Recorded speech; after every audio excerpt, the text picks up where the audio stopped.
Hello there and welcome to the Card Grotto. Today I've got a tag to share using easy no blend colouring with Altenew press plates. So let's get started. This is the new Wild Daisies press plate from Altenew. As you can see, this image is absolutely huge. There are sentiments in the set as well, although I'm not using those today. I'm placing the image down onto the Spellbinders BetterPress letterpress system.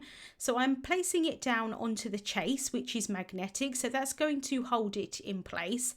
I want to arrange it so that I can die cut the image out using a tag die.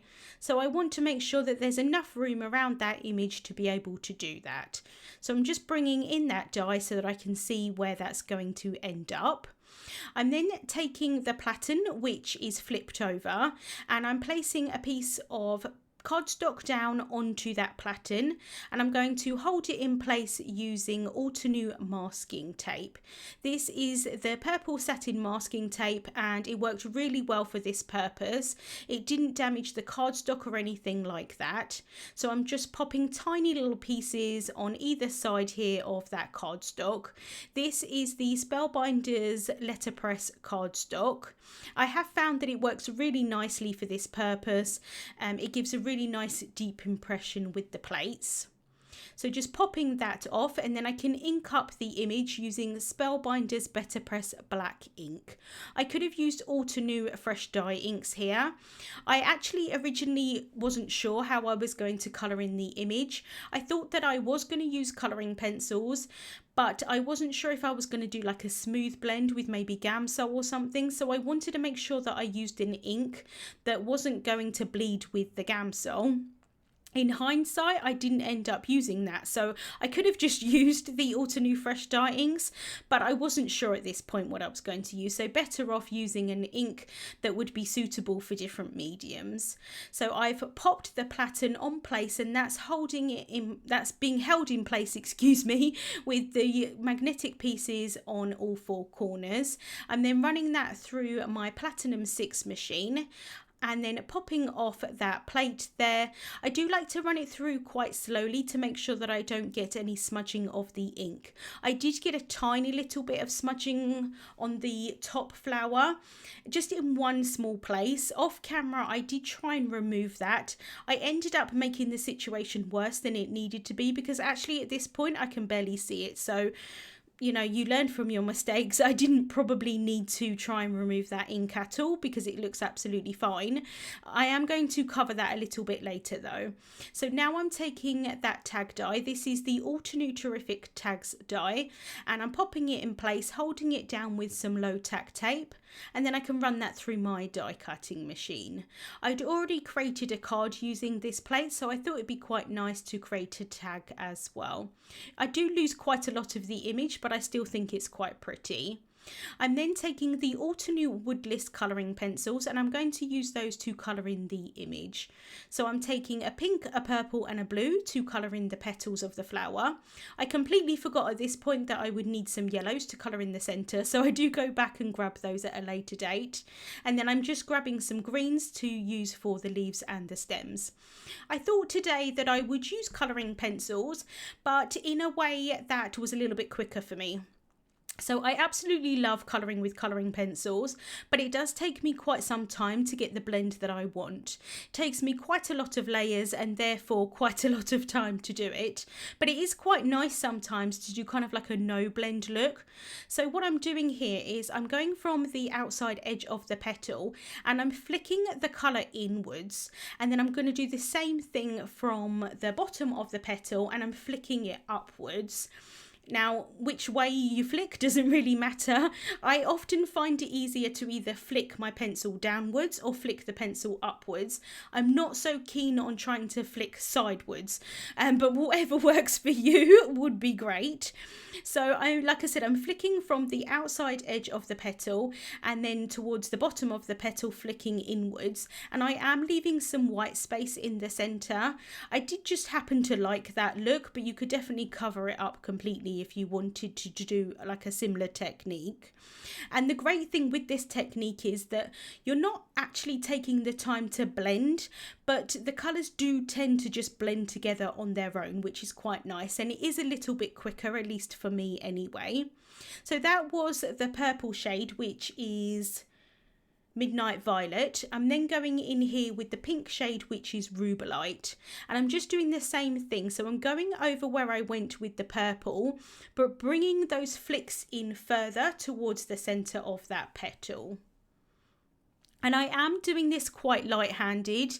I do then go in a little bit kind of heavier-handed a little bit later, but I always feel that it's, even with this technique, it's much better to add a little and then go in with layers if you want to, rather than adding in a lot and trying to remove it, which although you can do with colouring pencils, you can absolutely remove colour. It is still easier to add in a little and then build the colour up. So I'm now going in with the blue shade, which is Sapphire, and I'm again just adding that really to the very tips of the petals and the very bottom of the petals. I'm not bringing in this colour too far into the centre, but I did just want to darken the areas a little bit. I do feel like I lost a little bit of the purple, so I do go back in with that purple as kind of like a last layer, just to make sure that I get the purple shade. Although these are daisies, and generally daisies are more kind of like a white petal with sort of a yellow centre, I thought that I would colour them a little bit more like echinacea or cone flowers. Although these flowers don't obviously have that cone centre, I do think they're quite similar in style, so I thought it would be quite nice to do something different today and do some sort of purple, pink and blue shades. So going back in with that purple pencil, and I do press a little bit harder at that point, like I said, just because I wanted more of a purple look. I did go outside the lines a little bit in some of the areas, so I'm using a Tombow pencil eraser just to remove that, and it removed really quite nicely and easily. So I'm just finishing up with the colouring here of the petals. I didn't want to show it all on camera because I thought it would get a little bit boring, but I'm just finishing off with this last petal here. So going in with that purple, then bringing in the pink shade, bringing in the blue shade, and then going to finish off with that purple again. And then for the flower centres, I am going to do those yellow, and so I'm going in here with my mid-tone shade, which is Maple Yellow, and I'm just adding that towards the bottom of these kind of pieces here. I'm not sure what they're called.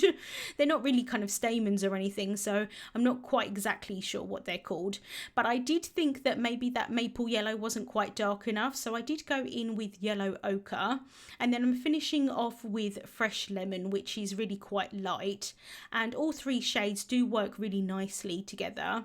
So I'm just going around these areas here. Although this is more of kind of like a blended look, because the areas aren't too big, they kind of just blends together quite easily, I think.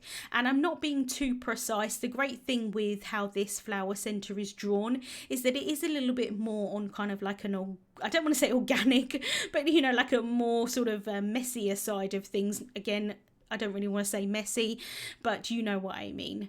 So now for the leaves, I'm bringing in some green shades, and I'm using the same technique that I did for the petals, and I'm kind of going from the sort of center portion of the leaf and then also the outside of the leaf, so bringing the flicks in from the outside and then the flicks sort of upwards from the center of the leaf, and I'm kind of doing it so that the leaf is sort of split in two.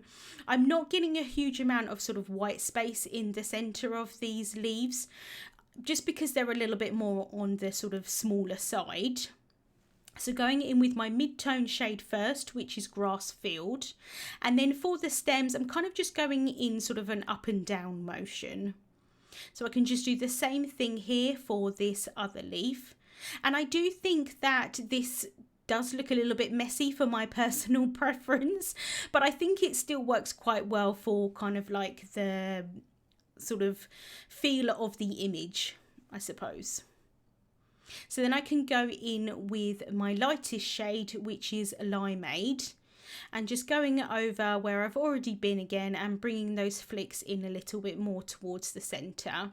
Some of these areas here around that flower were a little bit small for me to be able to see while I'm colouring, so I did then go back in once I'd finished colouring this in just to make sure that I filled in any gaps that I wanted to. It's a little bit difficult for me to see while I'm filming, and so I didn't want my head to completely get in the way, but I did just want to mention that. So now I'm going in with the darkest shade here, which is Shadow Creek, and just bringing in that colour again from the centre of the leaves and then also the outside edges of those leaves. And I do think that this colour really does make quite a big difference to these leaves, and it's quite nice because these shades are slightly different in tone, which is quite nice because obviously leaves in nature do have slightly different shades to their leaves and their stems, so it's quite nice to be able to do that on the image as well.